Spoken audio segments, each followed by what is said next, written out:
आदाब नाजरीन, मैं हूं खुर्शीद रब्बानी। ग्राउंड जीरो में आप सबका इस्तकबाल है।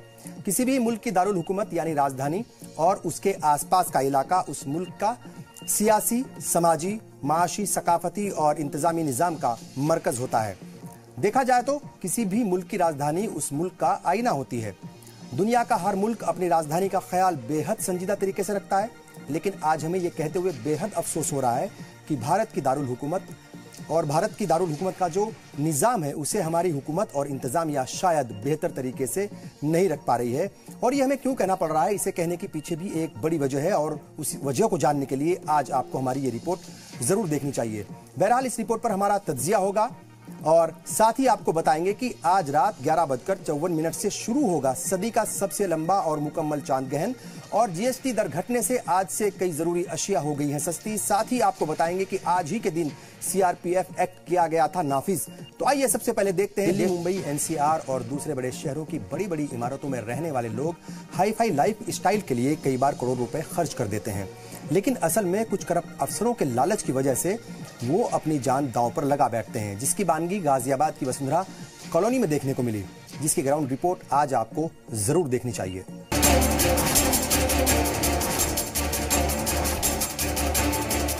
पहली नजर में देखने से आपको लग सकता है कि हम आपको हिमाचल या उत्तराखंड की कोई झील दिखा रहे हैं, लेकिन ये गाजियाबाद के वसुंधरा की तस्वीरें हैं, जहां कुछ घंटे की बारिश ने सोसाइटी के बाहर 30 फीट बड़ा और 7-8 फीट गहरा गड्ढा कर दिया। और अब तो आलम यह है कि लगातार हो रही बारिश से यह गड्ढा झील में तब्दील हो रहा है। इससे इस कदर खतरा पैदा हो गया है कि आसपास के करीब 100 फ्लैट्स को खाली करा दिया गया। लेकिन बारिश के मौसम में हजारों लोग कहां जाएं, इसका किसी के पास कोई जवाब नहीं। 50-50 लाख से ज्यादा की कीमतों वाले इन फ्लैट्स पर आज गिरने का खतरा मंडरा रहा है। रात भर खिड़की में से देखते रहे कि क्या होगा, अब क्या होगा और कब क्या होगा, कहीं बिल्डिंग ना गिर जाए या कुछ ऐसे। अपना सामान हमने थोड़ा बहुत बाहर निकाल दिया था कि अगर ऐसे कोई हालत होते तो हम एकदम से बाहर चले जाएंगे। जब भी बारिश होती है पूरा का पूरा यहाँ पे ये लैंड स्लाइडिंग होती है। अब क्या करता है ये बिल्डर, कभी कभी थोड़ा सा ये बोरी डलवा देगा सीमेंट की 2-4, मतलब रिपेयरिंग करा देगा। परमानेंट इसका कोई सॉल्यूशन नहीं है, ना तो प्रशासन करता है ना कोई करता है। खतरे की जद में आई वार्तालोक सोसाइटी में मुल्क के कई सीनियर सहाफी रहते हैं। जिंदगी भर की गाढ़ी कमाई से खरीदे गए इन फ्लैट्स को खतरे में देखकर सभी का बुरा हाल है। इल्जाम है कि इस खाली पड़े प्लॉट को पिछले 8 साल से नहीं भरा गया। ये प्लॉट बालाजी नाम के बिल्डर का है। अपने मकानों को खतरे में देखकर लोगों का कलेजा अब मुंह को आ रहा है। इसकी बार-बार शिकायतें की गई हैं और ये शिकायत तो परसों भी डीएम को दी गई है, परसों भी मतलब आपसे 4-3 दिन पहले भी दी गई है। आश्वासन दिया गया सिर्फ ये। कल की बारिश आई, अचानक बारिश आने से धीरे धीरे मट्टी कटने लगी और इसके बाद विदिन 1 घंटे में ये पूरा गड्ढा हो चुका है। प्रशासन ने बिल्कुल भी सुनवाई नहीं कर रहा है। प्रशासन जो इंतजाम कर रहा है, जैसे किसी मरीज के पेट में दर्द हो गया, उसने गोली दे दी, फिलहाल टेम्परेरी इलाज प्रशासन कर रहा है। कोई नहीं जानता आगे क्या होगा, लेकिन इंतजामिया के अपने अलग दावे हैं। गाजियाबाद शहर के एसडीएम कहते हैं कि लोग कब तक अपने घरों में लौटेंगे वो अभी बता नहीं सकते, लेकिन काम तेजी से चल रहा है। काम शुरू है, कल से चल रहा है, पूरी रात काम चला है। प्राइमा फेसा ये बिल्डिंग सेफ है, लेकिन अभी भी इसमें लोगों को रहने के लिए हम लोगों ने रिक्वेस्ट की है कि वो अभी इसमें रात ना गुजारें। बता दें कि वार्तालोक कॉलोनी में देखभाल का जिम्मा यूपी हाउसिंग बोर्ड के पास है। रखरखाव की जिम्मेदारी गाजियाबाद नगर निगम की है। गाजियाबाद नगर निगम के 2018 का बजट 773 करोड़ रुपए है। सड़क, सीवर और तामीर के लिए 173 करोड़ का बजट है, लेकिन इन पैसों का क्या होता है कोई नहीं जानता। पूरे एनसीआर में फ्लैट्स का जाल है। 50 लाख से 1 करोड़ तक या उससे भी ज्यादा कीमत के इन फ्लैट्स की हिफाजत के नाम पर इंतजामिया क्या करता है, ये तस्वीरें इसी की बानगी भर है। सवाल यह है कि क्या बारिश में लगातार मिट्टी कटती रहेगी या फिर हालात पर काबू पा लिया जाएगा। चारों तरफ बड़े बड़े फ्लैट्स और बीच में बड़ी सी ये झील बन गई है वसुंधरा में, जिसने सैकड़ों लोगों की रात की नींद उड़ा दी है और दिन का चैन। यकीनन ये प्रशासन की बड़ी लापरवाही है, जिसको लोग सालों से कहते रहे कि आप इसको सही कर दीजिए, लेकिन आज तक कुछ नहीं हुआ। अब लोग मुसीबत में हैं और उनकी परेशानी लगातार बढ़ती जा रही है। कैमरामैन जितेंद्र के साथ वसुंधरा से जी मीडिया के लिए मैं शोएब रजा। जाहिर तौर पर ये जो पूरा मामला है ये बड़ा संजीदा है और बहुत सारे लोगों को या बहुत सारी फैमिलीज को वहां से शिफ्ट कर दिया गया है। अब देखना है कि कब तक वो वापस आते हैं। बहरहाल ग्राउंड जीरो पर जो हालात नजर आते हैं उसके लिए सीधे तौर पर हमारा इंतजामिया, तमाम सरकारी एजेंसियां और हमारी सरकारें ही जिम्मेदार हैं, क्योंकि पहली नजर में दिखती ये तस्वीरें भले ही एक्ट ऑफ गॉड नजर आए, लेकिन असल में एक्ट ऑफ फ्रॉड है। बारिश में आपके घर की छत टूटती है? कहाँ रहते हो आप कहाँ रहते हो? तो आपके घर की छत टूटती है बारिश के अंदर? कब तक रिपेयर कराओगे इसको? बारिश हो रही है, हमने पूरी छत मटेरियल मंगा रखा है। एक तो पहले आपने छत बनाई क्यों ऐसे जो कि छत टूट जाए? पुराना मतलब 5 साल पुराना है ना? 8 साल पुराना। तो 8 साल में छतें चूट जाती हैं। आपका घर कितना पुराना है वसंत कुंज में? आपका घर कितना पुराना है? 20 साल पुराना आपका घर चूता है? तो ये घर क्यों चूता है? दिल्ली के सीएम अरविंद केजरीवाल सरकारी अफसर से पूछ रही हैं कि आपका 20 साल पुराना घर नहीं टपक रहा, लेकिन ये महज 8 साल पुराना घर क्यों टपक रहा है? सरकारी अफसर जवाब नहीं दे पा रहा, लेकिन आवाम को इसका जवाब पता है। दरअसल पीडब्ल्यूडी, एमसीडी और अथॉरिटी से लेकर के मकामी थाने की मिली भगत से सरकारी एजेंसियां और बिल्डर किस मयार का काम कर रहे हैं,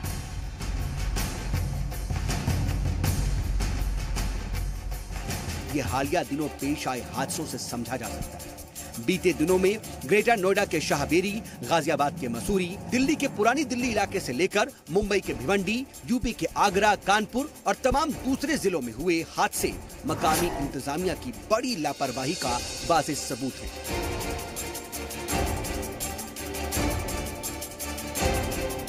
जो जरा सी आंधी और बारिश नहीं झेल पाए, वहीं महज कुछ घंटों की बारिश में ही पूरी दिल्ली का लबालब पानी से भर जाना जाहिर करता है कि हमारी सिविक एजेंसियां किस कदर नींद में सोई हुई हैं।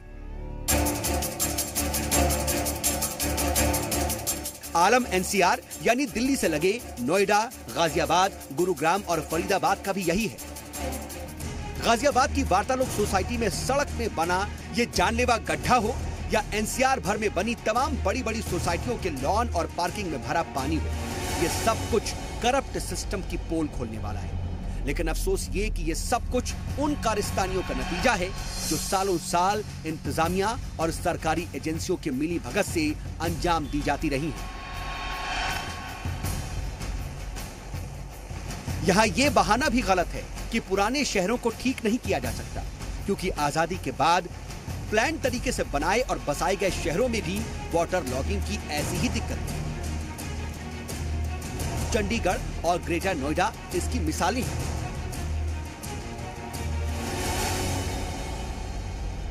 नोएडा को बसाने में हुई गलतियों से सबक लेकर ही ग्रेटर नोएडा को बसाया गया, लेकिन वहां भी वाटर लॉगिंग यानी पानी भरने की परेशानी ऐसी ही है।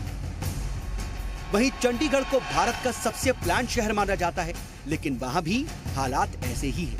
समझा जा सकता है कि असल में इसकी वजह हमारे देश के टाउन प्लानर्स, इंजीनियर्स, सरकारें और सरकारी मुलाजिमीन हैं। शायद ये लोग इतने काबिल हैं ही नहीं कि एक शहर का बेहतर निजाम खड़ा कर सकें। जी सलाम के लिए सऊद मोहम्मद खालिद की रिपोर्ट। ब्रेक के बाद एक बार फिर आप सभी का इस्तकबाल। आप देख रहे हैं ग्राउंड जीरो। आज हम हर तरफ पानी की बात कर रहे हैं। एक तो चंद घंटों की बारिश से सड़कें, इमारतें लबालब भर जाती हैं, वहीं ये बारिश जो है बड़े हादसों को भी कई बार बुलावा देती है या फिर बड़े हादसों की भी वजह बन जाती है। असल में हमारे मुल्क का करप्ट सिस्टम जो है पूरा इसके लिए जिम्मेदार है। ये करप्ट सिस्टम ही जो सपनों के आशियानों पर मुनाफे और कमीशन की मोटी कमाई या फिर मोटी मलाई खाता है। बारिश के मौसम में अक्सर बिल्डिंगों, पुलों के गिरने की एक बड़ी वजह जो है वो बन जाता है, क्योंकि करप्शन होता है और करप्शन की वजह से बहुत सारे जो नियम हैं उनमें छूट दी जाती है और जिसकी वजह से ये जो है वो हादसे पेश आते हैं। सड़कों पर पानी भर जाता है कई बार और इससे बड़े गड्ढे बन जाते हैं। आपने देखा जिस तरीके से महाराष्ट्र में गड्ढों की वजह से कई जानें चली गई थी, वहां पर गड्ढे अभी भी नहीं भरे गए। अक्सर इन हादसों को एक्ट ऑफ गॉड कहकर अपना पल्ला झाड़ लिया जाता है और इसे कुदरती कहर बता दिया जाता है। हो सकता है कि कई बार ये सही हो, लेकिन अगर गौर करें, गौर से देखें तो ये एक्ट ऑफ गॉड नहीं बल्कि एक्ट ऑफ फ्रॉड है, क्योंकि इसमें करप्शन बहुत ज्यादा होता है। बहुत सारे लोग हैं जो मिली भगत जिनकी होती है और जिसकी वजह से ये सब होता है।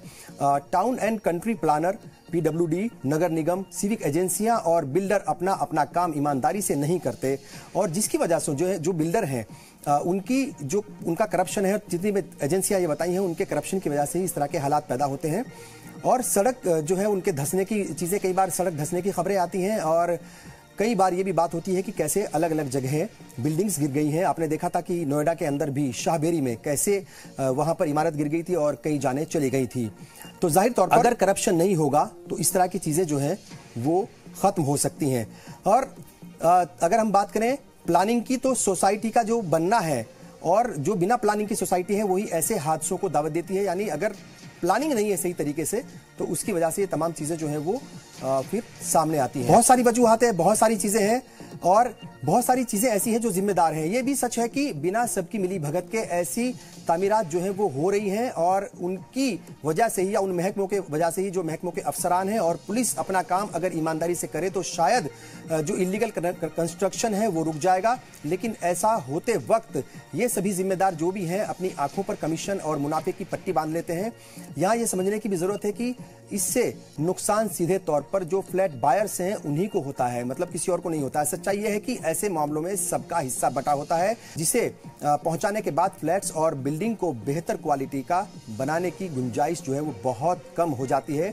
नतीजा ये होता है कि फिर इस तरह के हादसे हैं वो सामने आते हैं। फ्लैट्स और बिल्डिंग सोसाइटीज जो है वो बेहद खूबसूरत जो होती हैं बाहर से, लेकिन तमाम सहूलियत की बात भी की जाती है, लेकिन उनका जो मयार होता है या जो उनकी तामीर का मयार होता है वो बेहद घटिया होता है या फिर बहुत कमजोर तरीके से उनको बनाया जाता है। 4, 5 या 7, 8 सालों में ही ये अपना असर दिखाना शुरू कर देता है। आप अगर पुराने जमाने में जाएंगे, आपको कुछ याद होगा तो याद कीजिए, अपने जो आपके पुश्तैनी घर थे उनको मतलब जो है बने हुए 30-40 साल हो गए हैं, लेकिन उसके बावजूद भी मकानों की हालत बेहतर नजर आती है, क्योंकि वहां पर बेईमानी नहीं थी। वक्त वक्त पर थोड़ी बहुत मरम्मत कराते रहने से ये मकान बिना गिरे और बिना लीकेज के आज भी बड़ी तादाद में मिल जाएंगे।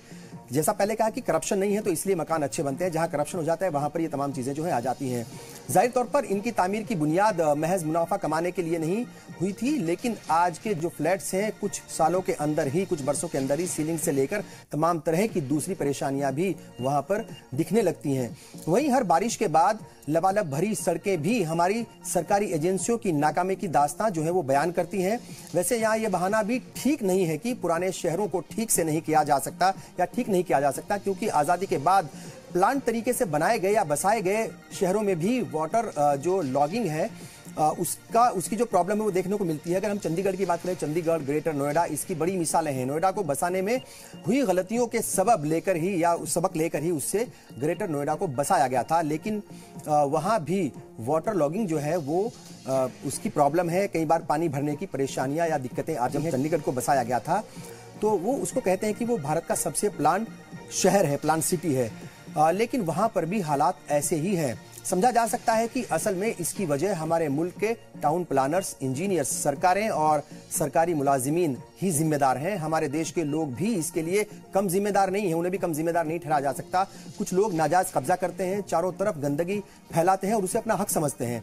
ऐसे लोग मानते हैं कि सफाई की पूरी जिम्मेदारी हुकूमतों की है और इंतजामिया की है, लेकिन ऐसा है नहीं। अंग्रेजी की एक कहावत है, बहुत मशहूर कहावत है, उसे जो है वो कहीं ना कहीं ये बात फिट बैठती है। You can't carpet the earth but you can wear a footwear, यानी आप पूरी दुनिया पर कारपेट तो नहीं या कालीन तो नहीं बिछा सकते, लेकिन अपने पैरों में जूते तो पहन ही सकते हैं। यानी दुनिया मत बदलिए, खुद को बदलिए, खुद एक जिम्मेदार शहरी बनिए। जितना भी करप्शन होता है वो अलग बात है, लेकिन जो आम लोग हैं जब वो नाजायज तरीके से कहीं कब्जे करते हैं, बड़ी बड़ी बिल्डिंग्स बनाते हैं, तो उससे भी इस तरह की चीजें जो है वो सामने आती हैं। बहरहाल आगे बढ़ते हैं, अब वक्त हो गया है जानना जरूरी है सेगमेंट का। आज रात 11:54 से शुरू होगा सदी का सबसे लंबा और मुकम्मल चांद ग्रहण। जी हां, इस सदी का सबसे लंबा चांद ग्रहण आज रात 11:54 से शुरू हो जाएगा। इस दौरान 1 घंटा 43 मिनट तक चांद लाल दिखाई देगा। इसे ब्लड मून भी कहा जाता है। जिसे हिंदुस्तान समेत कई ममालिक में देखा जा सकेगा। हिंदुस्तान में रात 11:54 पर शुरू होगा। जियोग्राफिकल साइंटिस्ट के मुताबिक 27 जुलाई को चांद अपनी कक्षा में जमीन से सबसे ज्यादा दूरी पर होगा। जमीन और चांद के बीच की जो दूरी है वो बहुत ज्यादा होगी और यही वजह है कि जिसकी वजह से ग्रहण होगा, यानी आज ग्रहण होगा। इस साल 31 जनवरी को भी मुकम्मल चांद ग्रहण था, तब इसकी मुद्दत 1 घंटा 40 मिनट थी। सदी का सबसे छोटा चांद ग्रहण 4 अप्रैल 2015 को हुआ था। इस ग्रहण का वक्त 4 मिनट 48 सेकंड था। अब 31 दिसंबर 2028 को अगला मुकम्मल चांद ग्रहण होगा। इससे पहले जुलाई 2000 और जून 2011 में भी मुकम्मल चांद ग्रहण हो चुके हैं। सूरज की गर्दिश करते हुए जमीन सूरज और चांद के बीच आ जाती है, तब जमीन का साया चांद पर पड़ता है, इसे चांद ग्रहण कहा जाता है। जमीन का जो साया है उसमें चांद के ढक जाने पर, यानी जब चांद जो है जमीन के साये से ढक जाता है तो उसको फिर मुकम्मल ग्रहण उसकी वजह से होता है। मुकम्मल चांद ग्रहण जो है यूरोप, एशिया के ज्यादातर मुल्कों में, ऑस्ट्रिया, साउथ अफ्रीका और आसपास के मुल्कों में दिखाई देगा। नॉर्थ अमेरिका, पैसिफिक इलाका और अटलांटिक हिंदुस्तान में भी ये दिखाई देगा। और बात करेंगे फायदे की बात की। जीएसटी के घटने के बाद अब बहुत सारी ऐसी चीजें हैं जो सस्ती हो गई हैं। आज से टीवी, फ्रिज, वैक्यूम क्लीनर जैसे सामान करीब 8% तक सस्ते हो गए हैं। जीएसटी काउंसिल ने इन सामानों पर 28% जीएसटी को घटाकर 18% कर दिया था और जीएसटी काउंसिल ने 21 जुलाई को 88 अशिया पर टैक्स रेट में कटौती का ऐलान किया था। नई दर नाफिज होने से लोगों के मन में एक शक व शुबात भी है, कंफ्यूजन भी है कि जो प्रोडक्ट हैं उन पर कितना जीएसटी लगेगा और आम लोगों के अंदर एक डर ये भी है कि कहीं घटी दरों का सारा फायदा दुकानदार या फिर जो रेस्टोरेंट मालिक हैं वही तो नहीं उठा लेंगे। तो ऐसा कुछ कहीं ना कहीं उनके अंदर डर है। तो ऐसे में आप अपने हर जीएसटी बिल की पहचान कर सकते हैं कि वह असली है या नकली। आपको बता दें कि 28% टैक्स स्लैब में अब सिर्फ 35 आइटम्स ही बचे हैं। ये आइटम कौन कौन से हैं उन्हें आप जरूर याद कर लीजिए। इनमें एसी, मोटे तौर पर जो है AC, digital camera, video camera, dish washing machine, automobiles और automobiles parts, tyre, yacht, aircraft और इस तरह की बहुत सारी चीजें हैं। तंबाकू है, पान मसाले हैं, ये शामिल हैं। तो इनको आप ध्यान में रखिए, इनके ऊपर 28% टैक्स लगेगा। इसी के साथ वक्त हो गया है आपसे विदा लेने का। आप फेसबुक, ट्विटर और यूट्यूब के जरिए आप अपने पैगामात हम तक पहुंचा सकते हैं। एक जिम्मेदार शहरी बनकर मॉब लिंचिंग जैसी घटनाओं को रोकने के लिए आप सब जरूर आगे आए। मुझे और पूरी टीम को दीजिए इजाजत। आदाब।